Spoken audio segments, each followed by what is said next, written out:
apa kabar? Senang sekali bisa bertemu lagi di podcast Spark and Sing bersama saya, Tiwi. Dulu, ketika internet mulai berkembang, banyak orang merasa cukup aman dengan memasang firewall ataupun antivirus untuk aplikasinya. Ya, logikanya sederhana. Kalau ada virus atau serangan dari luar, software antivirus dan firewall ini bisa menjadi tameng untuk sistem mereka. Tapi, seiring waktu, penjahat siber juga semakin pintar. Mereka sadar sistem bisa diperkuat, tapi ada satu yang lengah, yaitu manusia. Nah, disinilah muncul serangan yang lebih halus. Bukan lagi merusak komputer, tapi merayu kita untuk memberikan data dengan sukarela. Topik kita hari ini adalah social engineering. Taktik manipulasi psikologis yang bikin orang tanpa sadar membocorkan informasi sensitif. Dan serunya, kita sudah kedatangan tamu spesial, yaitu Ibu Restia Mugiono, praktisi keamanan siber sekaligus pegiat literasi digital. Selamat datang, Bu Resti. Terima kasih banyak, Bu Resti, sudah bergabung bersama kami di podcast Spark and Sing. Tentunya, Bu, kalau kita bicara terkait dengan keamanan cyber, biasanya banyak orang itu langsung ingatnya tuh masalah teknis, entah itu terkait dengan firewall-nya kah, entah itu terkait dengan antivirusnya, ataupun ganti password secara berkala. Tapi belakangan ini tentunya sering sekali nih muncul masalah itu bahkan tidak tentang teknis. Karena kita udah tahu bahwasanya kalau aplikasi terkait dengan firewall, antivirus itu udah bagus-bagus banget lah di luar sana. Tapi kita sadar bahwasanya sekarang itu yang bermasalah itu dari kita, human, yang melakukannya, yang menggunakannya. Sekarang bagaimana manusia itu bisa dimanipulasi karena kita punya feels, kita punya logika untuk merasakan itu. Nah, disinilah kita disebut dengan social engineering atau serangan yang sering memanfaatkan terkait dengan psikologi dan perilaku kita menjadi celah dari sistem. Kalau disuruh jelaskan Ibu kepada orang-orang yang mungkin masih awam dengan terkait dengan social engineering ini, bisa tidak Bu Resti untuk jelaskan secara halus bagaimana sih terkait dengan social engineering ini?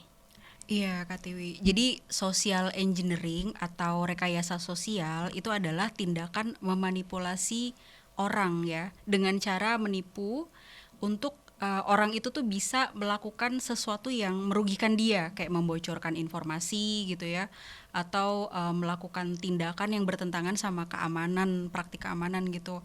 Dan dia dilakukan itu secara sadar. Dan social engineering ini bisa terjadi secara online maupun offline. Jadi ya tipu-tipu lah Kak, istilahnya kayak gitu. Jadi kalau sekarang itu memang banyak banget ya Kak social engineering, termasuk ya phishing itu gitu. Oke. Sekarang sudah banyak sekali ya perusahaan-perusahaan yang investasi besar-besaran di teknologi. Toolsnya harus yang terbarukan, kemudian harus biasanya yang paling mahal, katanya kan yang paling mahal yang paling trust gitu. Apalagi dari Gartner juga sudah mengeluarkan kuadrannya, mana sih aplikasi yang paling secure. Dan biasanya fokus organisasi itu ke arah organisasi tersebut. Tapi kalau kita lihat, apakah dengan mengimplementasikan teknologi itu sudah menutup celah dari aplikasi itu untuk tidak bocor atau tidak terkena serangan-serangan cyber, Ibu? Ya, jadi sebetulnya kalau kita ngomong bagaimana menutup celah ya, artinya kita ngomong tentang kontrol pengamanan. Nah, aspek untuk kontrol pengamanan itu nggak cuma teknologi aja Kak, tapi juga ada istilahnya tuh PPTP, People, Process, Teknologi, and Physical. Jadi 4 aspek itu semua berperan penting ya. Dan PPTP itu kan dimulai dari people, yaitu manusia. Jadi memang manusia itu yang utama dan pertama sih untuk ngomongin kontrol pengamanan itu gitu. Baik, berarti kalau kita tadi ngomongin PPTP, proses people, proses, teknologi, and physical. Dengan adanya tools yang sudah cukup keren sekarang, udah cukup bagus dan amat sangat menjamin secure, berarti invest yang digunakan hacker di sini amat sangat besar. Pasti ya Bu ya, nanti mereka bakalan harus cari source code-nya dulu apa segala macam, entah itu inject dan lain segala macam. Otomatis investasi mereka untuk membobol aplikasi ini itu besar. Nah, apakah dengan mereka melalui manusia atau people tadi, itu effortnya mereka gunakan itu jauh lebih kecil kah atau bagaimana? Kalau effort lebih kecil nggak jamin juga ya kayak soalnya ada beberapa modus social engineering yang effort banget gitu sampai bikin lowongan kerja palsu. Tapi yang kita sorotin adalah damage-nya pasti gede kalau dia menyasar ke people yang penting kayak key person di perusahaan gitu kayak misalnya administrator itu damage-nya luar biasa pasti bisa bikin insiden skala besar gitu. Jadi memang kenapa social engineering ini bahaya karena memang manusia itu kayak mesin ya dia punya otak gitu ya pengendali utama kita kan otak ya otak itu tuh punya 3 bagian jadi yang pertama itu ada namanya reptilian brain jadi otak reptil itu berkaitan sama insting mempertahankan hidup untuk mengembangkan spesies manusia terus ada juga limbic brain itu terkait sama untuk penyimpanan perasaan manusia, memori, kemampuan belajar, dan yang ketiga itu ada neokortex, yaitu otak besar di mana kita bisa mencerna informasi secara clear. Dan kalau misalnya kita ngomong social engineering, itu biasanya si hacker itu memanfaatkan manusia itu ketika dia dominan di otak reptilian brain sama limbic brain. Gitu. Jadi cara untuk mengatasi social engineering itu adalah gimana caranya manusia itu supaya dominan di otak neokortex, di mana dia bisa memfilter informasi secara jelas gitu. Dan juga manusia itu punya trigger-trigger tuh Kak, yang bisa dimanfaatkan untuk melakukan social engineering. Jadi istilah trigger ini nih seperti sifat naluriah manusia.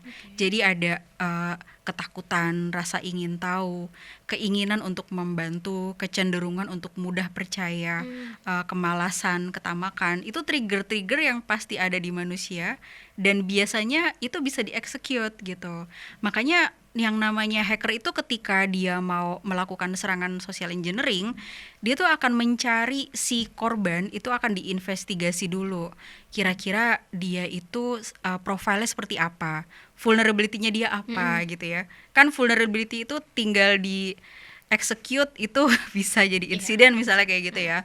Nah dari situ nanti setelah diinvestigasi baru dia akan mulai menipu gitu ya, menggunakan cerita yang diputarbalikkan faktanya gitu dan bersikap dominan sehingga nanti dia akan melakukan fase selanjutnya yaitu fase play. Dia melancarkan serangan entah itu supaya korbannya membocorkan informasi, melakukan tindakan yang merugikan kayak mentransfer duit atau mengirim video apa gitu ya. Kemudian nanti di fase terakhir itu ada fase exit. Jadi dia akan menutup interaksinya dengan si korban dengan cara yang amat sangat natural. Sehingga korban itu nggak ngerasa dia itu diserang. Nah itu social engineering tuh kayak gitu. Jadi execute-nya tuh smooth, keluarnya juga smooth juga. Makanya itu damage-nya luar biasanya kayak gitu. Bahkan korbannya itu kadang nggak ngerasa dia itu diserang gitu karena dia memberikan itu secara sukarela gitu. Itulah ngerinya social engineering.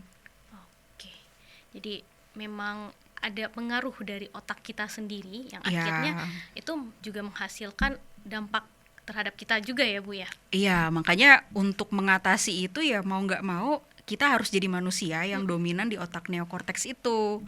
Gimana caranya supaya kita bisa memfilter informasi. Jadi bukan tentang kita pakai tools apa biar aman, bukan. Kalau ngomongin social engineering adalah gimana kita berpikir dan kita mencerna informasi secara clear gitu. Jadi keputusan kita tuh enggak based on apa ya, rasa intuisi dari limbic brain atau reptilian brain itu gitu Kak. Memang benar-benar harus terima dulu, cerna dulu, baru kita mengambil keputusan terhadap apa yang terjadi. Oke. Benar-benar. Itu terkait dengan soceng yang saat sekarang bisa dibilang umum ya Bu ya. Terus muncul lagi nih Bu, saya kemarin sempat scroll gitu ya di internet. Sekarang itu ada terkait dengan click fix. Ya. Baru banget nih click fix. Mungkin banyak yang belum familiar ya, karena saya juga waktu baca itu juga belum familiar banget tuh apa sih ini click fix gitu. Nah terkait dengan ancaman cyber itu biasanya ini terkait dengan apa sih Bu, Click Fix ini? Bisa Iya, dijelaskan tidak Bu click Resti? fix itu adalah modus baru ya. Yang pasti hackernya ini bukan hacker dari Indonesia nih Oh, kebanyakan nih. oke. Karena dia click fix tuh kebanyakan bahasa Inggris. Jadi bukan kayak hacker Indonesia yang Ah, kemarin minta apa surat tilang apa gitu. minta pulsa? Enggak kayak gitu. Ini hackernya udah pro ya. Jadi mereka itu menggunakan website yang compromise. Lalu nanti di situ dia seperti menawarkan bantuan ya. Bantuannya itu dengan cara ngeklik. Nah, ketika ngeklik itu sebetulnya kita sudah mengcopy something gitu. Oh, Jadi ngeklik itu copy. Lalu kita diarahkan untuk buka Control R. Kalau di Windows itu buka runtime. runtime. Lalu diarahkan untuk Control V, paste, Paste. gitu. Jadi kita menjalankan sesuatu tanpa kita sadari, yaitu menjalankan malware. Oh, Jadi tekniknya luar biasa sih. jadi habis kita disuruh ngeklik, kita diinjek semacam script gitu, terus nanti kita Iya. paste dengan sadar. Iya, jadi kita kayak, parah kan kalau kayak gitu. Jadi nggak aware, makanya orang-orang yang nggak aware ini kebanyakan kena click fix itu gitu. "Oh, saya kayak kalau nggak diceritain Ibu juga bisa tuh Bu kena kayak gitu-gitu." Nah itu dia, kita harus sering-sering tahu modus baru nih berarti ya Iya, kan. benar. Baik, Bu Resti. Selain itu, Bu Resti, kira-kira apa lagi sih teknik social engineering atau orang nyingkatnya soceng ya? Soceng yang paling sering dipakai nih, Bu. Yang paling sulit kita sadari belakangan ini. Iya, jadi ini metode yang paling sering dipakai ya dan paling sering berhasil. Oh. Sehingga nanti korban itu menginstal malware, yaitu penggunaan software bajakan dan menonton atau memakai konten bajakan. Jadi software bajakan itu ketika diinstal ya, software krek-krekan itu adalah cara supaya hacker itu benar-benar masuk ke aplikasi gitu. Jadi keuntungan dari hacker itu membuat si pengguna menginstal software bajakan itu, yaitu ada malwarenya, kita biasa sebut itu sebagai stealer malware, yaitu malware pencuri informasi. Jadi malware itu nanti akan mencuri kredensial kayak username, password, terus alamat loginnya. Itu semua jadi bocor dan dikirim ke dark web gitu. Begitu pula dengan konten-konten bajakan. Itu bisa mengirimkan malware, bahkan malware yang tanpa diinstal, fileless gitu. Jadi dari software bajakan dan konten bajakan itu data-data bocor gitu Kak. Bahkan dengan selain data bocor, kemungkinan lainnya malware itu bisa menjadi semacam botnet ya. Jadi zombie yang dieksekut jarak jauh sehingga nanti mereka mengirimkan serangan seperti DDoS gitu. Jadi di Indonesia banyak banget tuh angkanya. Makanya awareness untuk tidak menggunakan software bajakan dan tidak mengkonsumsi konten bajakan ini harus digencarkan nih karena jujur Kak, dari Indonesia itu jumlahnya gede banget loh data bocornya itu di stealer malware itu. Karena memang sepertinya kita masih kurang aware ya Bu ya terkait dengan hal-hal seperti itu. Bisa jadi udah aware tapi tidak patuh. Hmm. Jadi aware tapi memang secara sadar dia tidak patuh karena mungkin ya software bajakan itu kan nggak bayar ya gitu. Kalau pakai software resmi kan bayar, mungkin hal-hal kayak gitu tuh. Jadi kan kita mau nggak mau harus invest ya. Nah itu banyak yang nggak mau ya. Aware sih tapi emang nggak mau aja, nggak mau tahu juga gitu. Ya risikonya kayak gitu. Oke. Baik Bu Resti. Tadi kita sudah bahas soceng yang memanfaatkan kelemahan manusia. Sekarang Ibu, teknologi makin pesat sekali. Dan yang paling hype kata orang sekarang tuh kita ngomongin tentang AI. Benar ya Bu ya? Ya, AI benar. Udah AI era sekarang katanya gitu. Untuk manfaat AI sih kalau yang kita rasakan bermanfaat sekali ya, membantu pekerjaan, membantu mahasiswa, siswa juga sekarang buat belajar. Bahkan sekarang kayaknya kalau nggak ada AI nggak hidup gitu katanya. Dari dampak positif yang kita rasakan, tentu juga ada dampak negatifnya. Kita lihat ya Bu ya, kalau saya pribadi itu sekarang di Instagram, di TikTok, kita nggak bisa bedain lagi mana video yang asli sama video yang AI. Tapi kalau jeli lagi itu bisa kelihatan mana bedanya.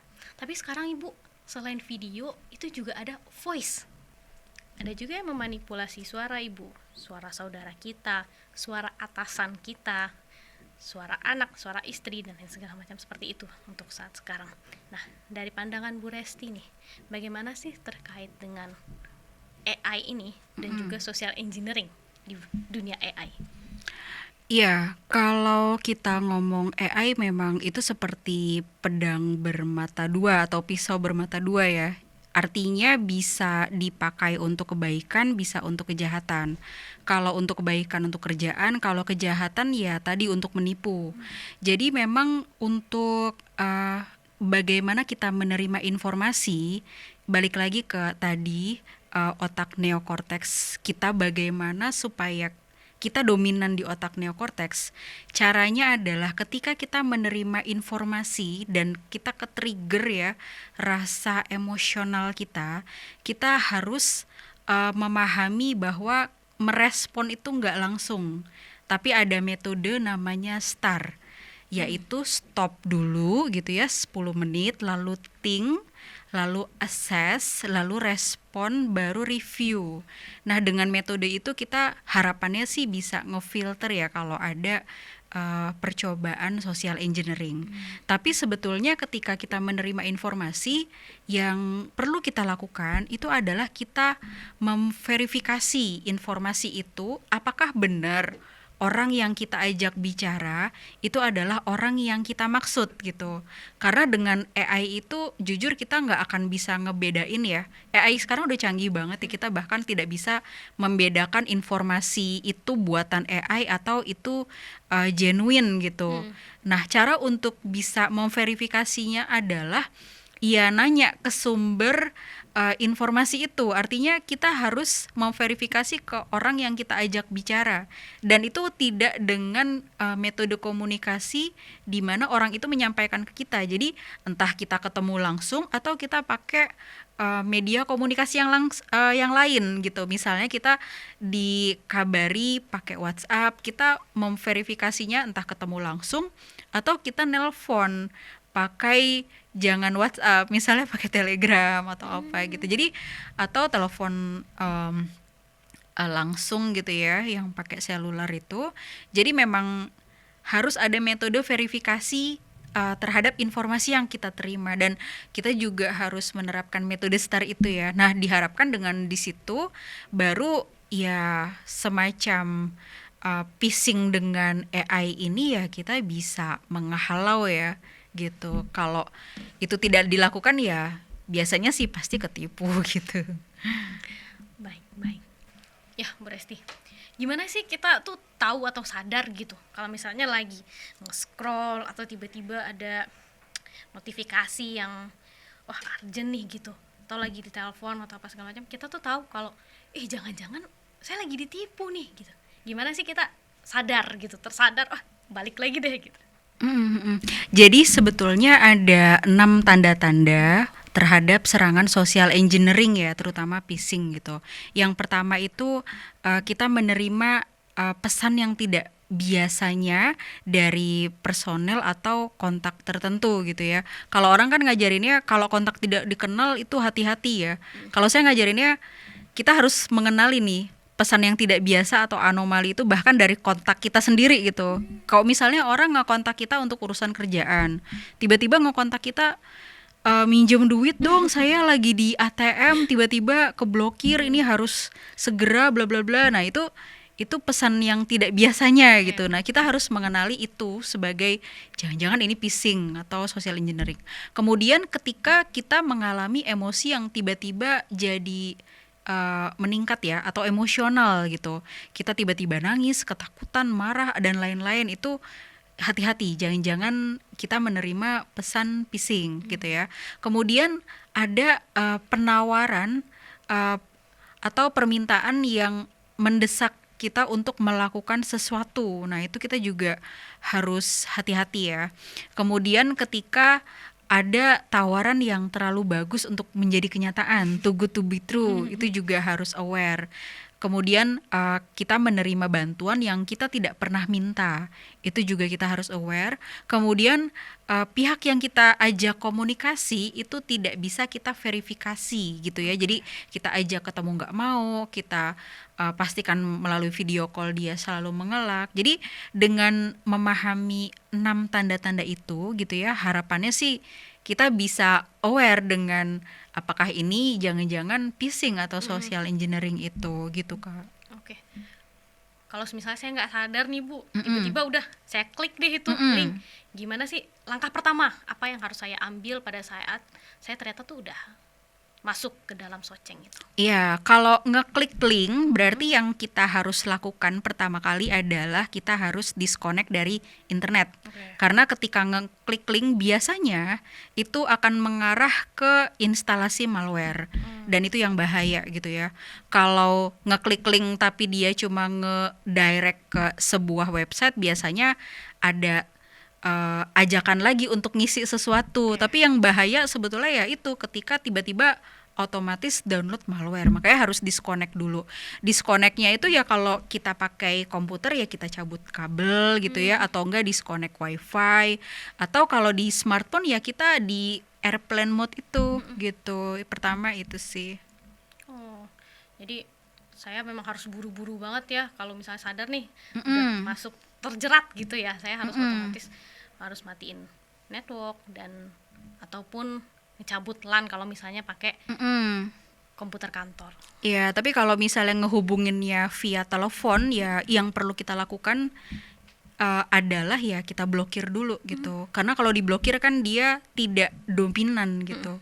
Biasanya hacker social engineering itu dia akan membuat dirinya itu dominan terhadap korban gitu. Jadi memang harus di disconnect komunikasinya, diblokir aja sih. Biasanya kalau udah diputusin komunikasi dia nelpon lagi, blokir dulu supaya pikiran kita tuh jernih untuk berpikir nih tadi tuh apa ya gitu. Oke, harus get back dulu ke belakang sebentar, Mm-mm. kita cerna dulu, baru mau ngapain lagi sih harusnya kita. Iya, napas dulu lah Napas paling dulu enggak. lah. Kalau kata orang mas sekarang napas dulu deh gitu ya. Iya. Oke, Bu, kita tutup ya terkait dengan Soceng ini. Selain kita tadi udah aware dengan apa yang Bu Resti jelaskan, kemudian mungkin dari saya pribadi itu bisa mulai dari saya harus bikin apapun sosial media saya harus secure nih passwordnya gitu kan ya. Kemudian ada nggak hal-hal kecil lain yang mungkin saya miss nih Bu terkait dengan checklist keamanan ini, keamanan dan privasi data digital personal. Kira-kira Iya, Bu Resti jadi ada nggak? iya Kak, jadi memang ketika kita bahas bagaimana aman di dunia digital, ada yang namanya checklist keamanan dan privasi data digital untuk personal. Jadi checklist itu nanti bisa di-download ya teman-teman di SID/keamanan personal. Nah di situ ada banyak aspek tuh Kak yang harus kita terapkan di kehidupan sehari-hari. Kayak misalnya kita harus mengenali bagaimana sih autentikasi yang aman, bagaimana sih browsing yang aman gitu ya. Jadi bahkan sampai level fisikal kita juga harus tahu tuh ketika kita membuang kertas struk gitu ya, struk ATM, struk dari minimarket itu juga harus secara aman. Jadi kita harus memahami praktikalnya itu dan bisa menerapkan di kehidupan sehari-hari gitu. Bu Resti, kira-kira ada nggak sih contoh kasus nyata, Mm-mm. entah itu organisasi ataupun kalau orang kita udah banyak banget tahu ya, banyak banget yang kena terkait dengan social engineering ini. Organisasi deh Bu, ada nggak sih contoh organisasi yang kebobolan tapi gara-gara Soceng, bukan gara-gara aplikasinya yang rusak atau apa, tapi gara-gara Soceng, ada nggak Bu? Ada Kak, jadi ada perusahaan namanya Indodax, dan Indodax ini kayaknya perusahaan yang benar-benar nge-publish lesson learn insidennya deh, dimana ini nggak pernah ada sebelumnya gitu. Jadi di kasusnya Indodax itu terjadi karena seingat saya programmer itu dia mencari side hustle ya. Jadi dia itu dapat lowongan kerja dan sebagai programmer juga kalau nggak salah di perusahaan yang fiktif itu gitu ya, dimana itu sebetulnya adalah hacker gitu ya. Nah hackernya itu memberikan lowongan kerja palsu, kemudian setelah si programmer itu diterima gitu ya, dia disuruh untuk install software, di mana software itu ya sebetulnya adalah malware gitu. Dan itu terjadi insiden karena perangkat komputer yang dipakai untuk menginstal software itu adalah perangkat yang terasosiasi ya ke Indodax itu, makanya bisa terjadi insiden. Jadi compromise-nya dari klien yang maksudnya klien itu klien device ya, device sebagai klien dari network itu yang mengakses jaringan dari Indodax. Jadi lesson learn-nya adalah ketika kita punya organisasi yang memang sudah mature gitu ya, di mana networknya sudah secure, kemudian semua aplikasinya sudah secure. Nah, klien atau device yang mengakses itu juga harus secure, jangan sampai compromise. Makanya kalau misalnya ada karyawan mau mencari pekerjaan tambahan side hustle gitu ya untuk mendapatkan penghasilan tambahan, ya dia nggak boleh pakai perangkat dari kantor, ya dia harus punya perangkat sendiri lah, perangkat pribadi gitu. Jadi untuk urusan kantor ya tetap aman karena yang diinstal ya cuma aplikasi yang sudah di whitelist aja gitu. Kayak gitu sih kira-kira. Harus dimitigasi ya risiko-risiko kayak gitu. Jangan Jadi sampai- harus dimitigasi dengan cara ya itu nggak boleh install software sembarangan itu sih. Oke, baik Bu Resti. Menurut Bu Resti ya, bagaimana sih manajemen itu bisa membangun secure di kalangan karyawannya? Karena kan biasanya di perusahaan memang karyawan inilah tadi contohnya di Indodax, karena si programmer itu pengen side hustle, dia tidak aware adanya virus itu, akhirnya dia merugikan perusahaan, itu istilahnya. Apa sih langkah yang bisa diambil oleh manajemen untuk membangun awareness di karyawannya? Iya, jadi kalau kita merujuk untuk ISO 27001 ya, jadi memang ada beberapa kontrol untuk aspek people. Salah satunya adalah memberikan awareness, education, training gitu ya. Salah satu kontrol di ISO 27001 di bagian aneksnya. Kemudian juga ada kontrol untuk remote working. Jadi bagaimana remote working itu dilakukan secara aman.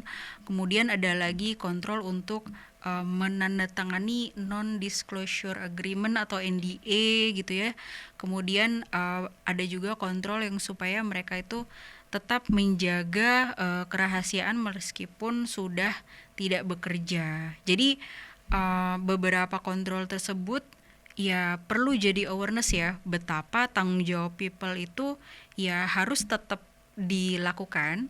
Sebelum bekerja harus di screening dan segala macam, ketika bekerja diberi awareness, education, training. Nah setelah bekerja juga harus tetap punya tanggung jawab untuk menjaga keamanan informasi dari organisasi tersebut. Jadi memang hal-hal seperti itu ya yang harus jadi kontrol pengamanan ya di aspek people-nya itu. Jadi menuntut untuk awareness itu jadi budaya di perusahaan atau di organisasi ya. Iya. Dari awal. Baik. Kemudian Ibu, bagaimana dengan pengembangan? Tahap awal pengembangan para programmer itu, bagaimana cara mereka untuk memasukkan aspek keamanan pada saat mereka melakukan pengodingan, pembangunan aplikasi, atau lebih sekarang disebut dengan secure SDLC. Dari Bu Resti, bagaimana sih pandangan terkait itu? Ya, jadi kalau ngomongin secure SDLC, sebetulnya saya juga pernah tuh Kak bikin panduan secure SDLC, nanti bisa di download ya di SID/panduan SSDLC. Nanti di komen video ya. Nah, di situ jadi ketika kita ngomong secure SDLC itu kita artinya kita bukan kayak sekarang ya, di mana security itu seperti add-on. Jadi hanya dilakukan sebagai tambahan. Security itu harus something yang built in di dalam proses software development. Jadi kalau yang sekarang kan security itu di aspek testing doang ya, melakukan vulnerability assessment. Tapi seharusnya ketika kita develop software gitu ya atau aplikasi, maka dari tahap awal Kak, dari requirement itu mempertimbangkan aspek security, dari desain itu juga mempertimbangkan security seperti kita ngomong secure by design gitu ya. Terus juga untuk developmentnya, untuk codingnya itu harus mempertimbangkan security.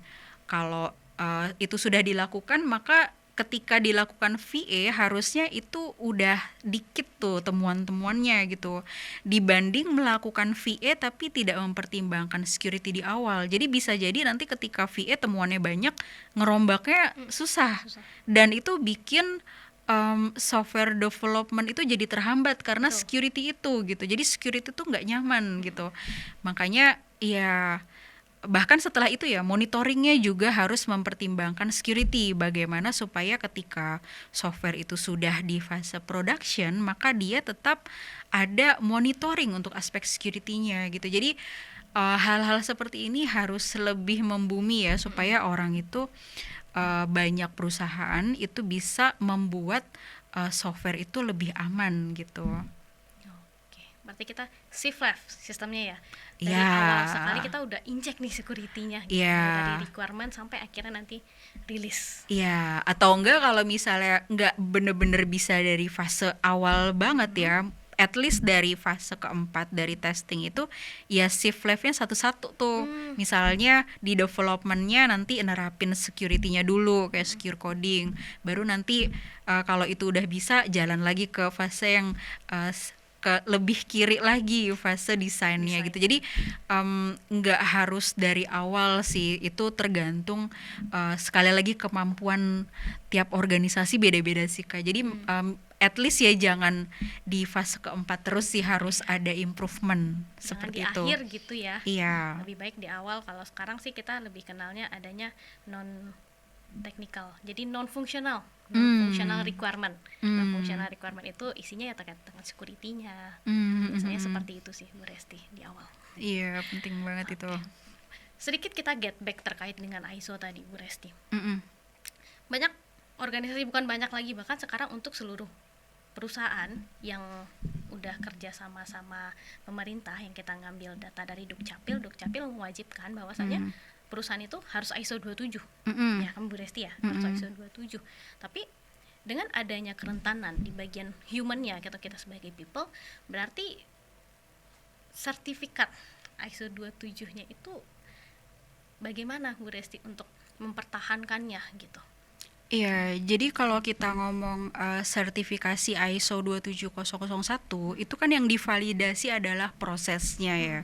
Dan terutama adalah bukan kontrolnya kayak gimana nih, tapi lebih ke risk analisisnya tuh jalan sih Kak. Karena ketika kita ngomong ISO 27001, semua kontrol di aneks yang diterapkan itu harus ada semacam analisisnya dulu gitu. Jadi semua kontrol driven dari risk analysis. Makanya risk analysis itu harus bagus ya, harus aset base gitu. Jadi ketika kita ngomongin aset, kontrolnya apa tuh nyambung gitu. Karena kan kontrol ISO 27001 itu kan sangat dekat terhadap aset ya. Ada aset yang berupa technological, ada yang people gitu ya. Bagaimana kita memandang aset itu bukan cuma software hardware gitu. Nah itu ya balik lagi sih ke risk analisisnya itu dulu Kak, harus dibenerin sih. Karena kalau sudah bener ya dengan metode yang sistem manajemen di mana ada plan do check act, harusnya itu bisa berjalan dengan baik. Tapi itu tidak menjamin bahwa hasilnya akan selalu baik, karena yang disertifikasi adalah prosesnya gitu, bukan validasi terhadap hasilnya gitu ya. Jadi bukan kayak industri gitu yang punya checklist untuk quality mutu gitu. Beda aspek. Ini yang di cek dan disertifikasi itu memang ya prosesnya. Jadi balik lagi, proses itu kan ada continual improvement. Jadi memang harus di maintain, di tuning gitu, supaya nanti sistem manajemennya itu akan selalu relevan dengan keadaan organisasi begitu. Ya, terkait dengan sertifikasi ISO 27001 di Narada Code kita menyediakan terkait dengan training dan pembantuan implementasi untuk perusahaan yang ingin mengimplementasikan ISO 27001. Nanti untuk info lebih lanjut boleh dicek di link di bawah. Ya, terakhir nih Bu Resti. Benar-benar terakhir nih. Boleh dong Bu Resti kasih insight-nya buat rekan-rekan yang lagi nonton nih terkait dengan keamanan cyber, entah itu pribadinya untuk menghindari social engineering dan juga untuk perusahaan atau organisasi yang sudah menerapkan terkait dengan keamanan di perusahaannya.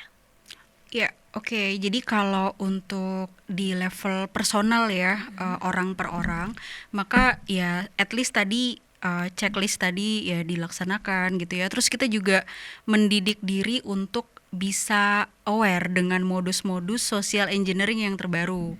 Karena dengan seiring perkembangan teknologi ya hacker juga kreatif ya untuk menciptakan modus-modus baru gitu. Jadi orang juga harus update dengan modus-modus tersebut. Kemudian kalau di level organisasi itu juga harus effort Kak untuk bisa mencegah dari social engineering termasuk phishing.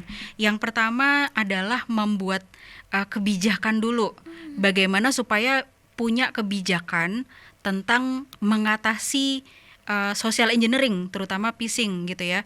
Jadi saya pernah bikin template kebijakannya, jadi nanti bisa di-download aja, bisa dilihat aja ada di SID/kebijakan anti phishing ya. Di situ disupport sama komunitas dev. Jadi nanti bisa jadikan acuan untuk membuat kebijakan anti phishing gitu.